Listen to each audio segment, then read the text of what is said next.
আসসালামু আলাইকুম। আজকে একটা গল্প শোনাবো আপনাদেরকে। গল্পটা হলো একটা পাখি বিক্রেতার।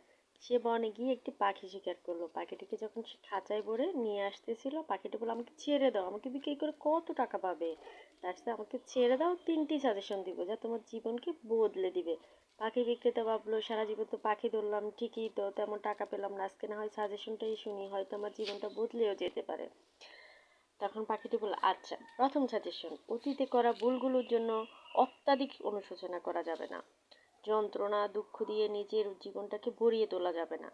দ্বিতীয় সাজেশনটা হলো, এমন কোনো কিছু বিশ্বাস করবে না যেটা তোমার কমন সেন্সের বিরুদ্ধে যাচ্ছে, যদি না তোমার কাছে সেটার জন্য সঠিক প্রমাণ থাকে।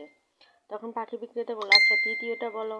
পাখিটা বলো, আরে ধৈর্য ধৈর্য, তুমি যে আমাকে ছেড়ে দিলে, তুমি কি জানো আমার পেটের মধ্যে দুইটা হীরা আছে? তখন তো পাখি বিক্রেতা অনুশোচনায় যন্ত্রণায় মরে যাচ্ছে। তখন পাখিটি বলল, আরে আরে থামো থামো, তুমি তো দেখি খুবই বোকা। তোমাকে না আমি মাত্র সাজেশন দিলাম যে তোমার অতীতে করা ভুলগুলোর জন্য অনুশোচনা করবে না, নিজেকে যন্ত্রণায় ভরিয়ে তুলবে না, তুমি তো সেটাই করতেছো।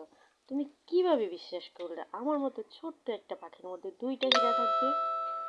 তুমি আমার দ্বিতীয় সাজেশনটাও অ্যাপ্লাই করো নাই, সেটা হলো এমন কোনো কিছু বিশ্বাস করবে না যেটা তোমার কমন সেন্সের বিরুদ্ধে যাচ্ছে, যদি না তোমার কাছে নিজস্ব কোনো প্রমাণ থাকে। এবার বুঝলে?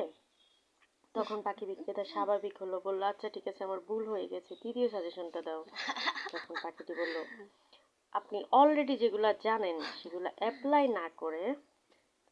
না করেন, তাহলে নতুন কিছু জানার আগ্রহের কোনো প্রসঙ্গই ওঠে না। জীবনে জানার যেমন কোনো শেষ নেই, শেখার কোনো যেমন শেষ নেই, তেমনি জীবনে চলার পথে আমাদেরকে অতীতের কোনো ভুল নিয়ে পড়ে থাকলে সামনে এগোনো যাবে না।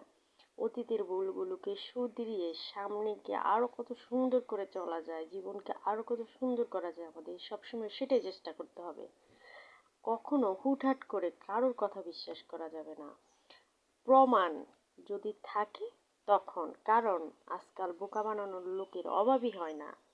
আর দ্বিতীয়, আপনি যদি মনে করেন আমি অনেক জানি অনেক জানি অনেক জানি, তাহলে আপনি বোকার স্বর্গে বাস করবেন। জানার শেষ নেই, শিখার শেষ নেই, প্রতিদিন জানতে চেষ্টা করুন, জানার জন্য ছুটে বেড়ান। তাহলে আপনি আরও শিখবেন, আরও জানবেন, নিজেকে এই কঠিন দুনিয়াতে টিকিয়ে রাখার জন্য আরও জ্ঞান অর্জন করতে পারবেন, যেটা আপনার ভবিষ্যৎকে আরও সুন্দর করবে। তাই বোকামো